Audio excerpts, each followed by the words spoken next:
How's everybody doing tonight? All right, so my name is Daryl Cook. I won't be that long, about 5 minutes. I just want to come up and just make sure that we just understand the significance and the importance of why we're here today. First and foremost, I'd like to just thank everyone in attendance. Abraham Lodge number 7, Brian Metcalf, brother, we have a long history together, personal and professional, working to save lives of our young men and our young women. So I'd just like to thank you for having me here today. Doctor, thank you so much. And I just want to take us back to how we started today, right? What got us started? After the doctor spoke, our youth, right?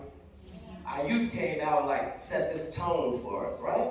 And we all accepted that and we understood it because we understand that. There's one thing about this: as we get older and we experience things in life, we know that we're not going to be here forever, right?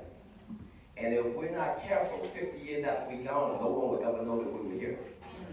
And we deal with so much while we're here. What's our job if it's not to instill and provide and push and nurture and be of service to our youth?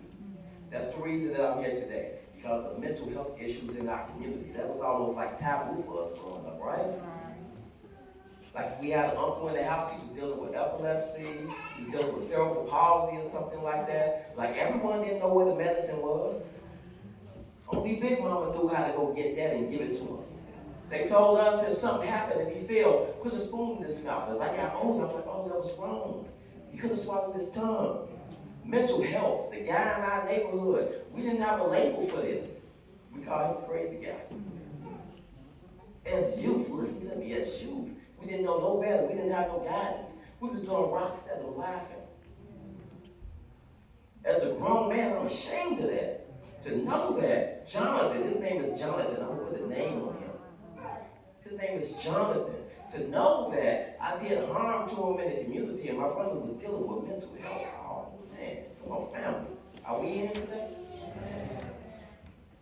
All these young ladies that came by as they was dancing, the first thought that came to my mind was like, yo, that's our number one prized possession right there. We got to put security in that. Right? That was like 8 Michelle Obamas. I'm like, I wish somebody would say anything right now while these young ladies up here doing what they're doing.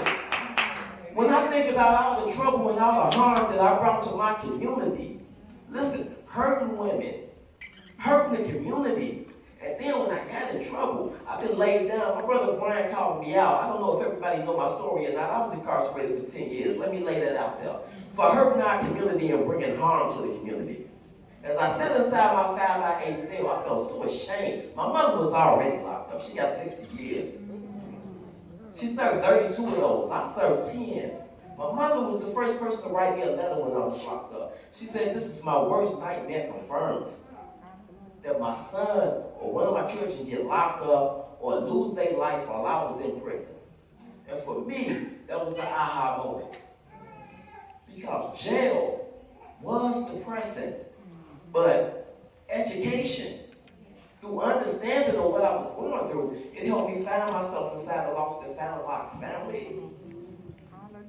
So in prison, the man that was willing to go out here and bring harm to a black queen or shoot down another black man that looked like me, I chose to assassinate that man inside of me.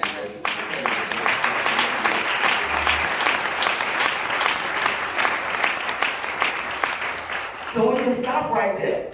That's easy verbiage to give to community while I'm incarcerated. Of course I'm saying the right thing. I'm incarcerated. I knew the work was going to start July 28th, 2009 after I came home from doing 10 years. I tied my shoes up so tight because I knew what this was going to be. This ain't no sprint. This is a marathon. I was willing to give my life to the streets for over 25 years. I'm talking about wasn't no benefits and nothing in the Almighty Black Peace Donation. I was willing to die for everybody. As a grown man, I know that I'm lucky to leave my neighborhood and have 1 or 2 men that truly love me the way I love them. Right? Right? I could be in the house with my wife and my children, and one of the guys called, and I leave my wife and my children in the name of nation business. Oh my goodness. When I tell you I assassinated that man, and I told myself, if you can go that hard for that, how much harder can I go for my young brothers and sisters, right? So I cause harm to the community. I cause harm to the community.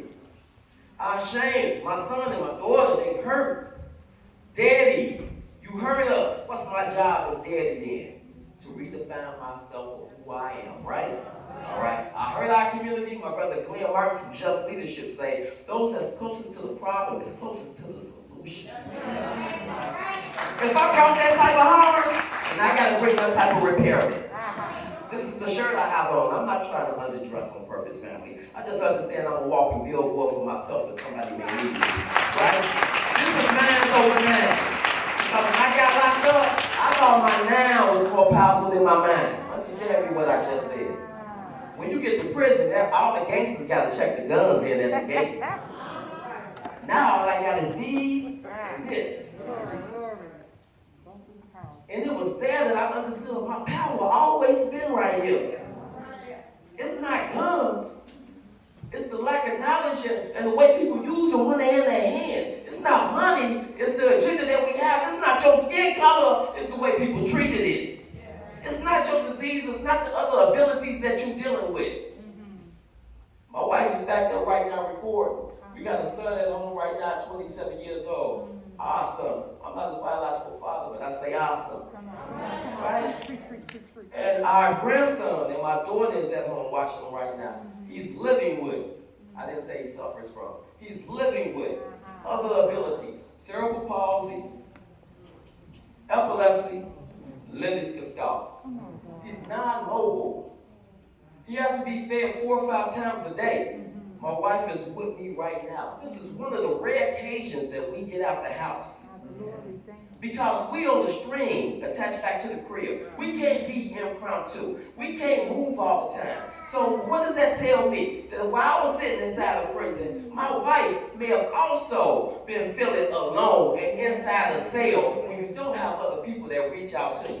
Listen, if you got a family member that got somebody that's dealing with other abilities, don't make all the events out in Schaumburg and Skokie. Bring it to their house.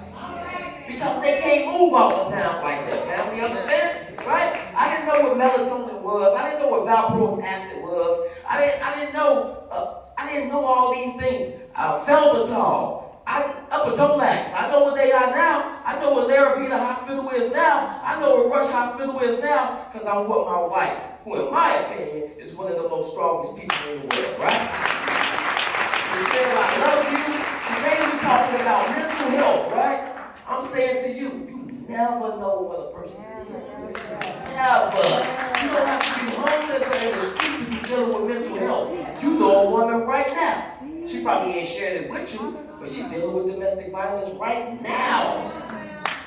You know a man right now. He may not share it with you, but he's thinking about taking his life because he may not have the right amount of money to give to his children on Christmas. He's suffering around here.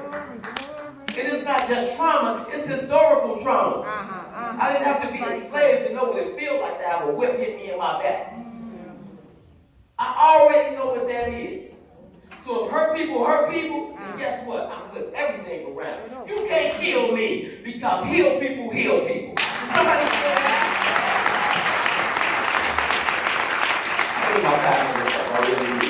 I'm going to go ahead and put this microphone down now. Mental health. Abraham Blotch, number 7. Thank you for everything. Doctor, thank you. Remember this, family. I just want to leave you with this, right? Because we all struggling. We all want the same thing. We want success in whatever form that is. The Gleaming Mountain of success is really a pile of trash. Glory. The Gleaming Mountain of success is really a pile of trash. The difference between successful living and unsuccessful living is not trouble-free living. Oh. Come on. We all gonna get in trouble. We all gonna fall. Trouble-free life. It's by discovering your life plan. What am I living for? Because if you don't know, your dream ain't strong enough. Is it gonna help somebody else if it's not? Your dream ain't big enough. It's by discovering a life plan and then implementing your plan. Successful people gonna stand on their pile of trash, while unsuccessful people gonna lay underneath theirs. Don't never let the world bury you under no trash. My name is D. Cook. I love y'all, family.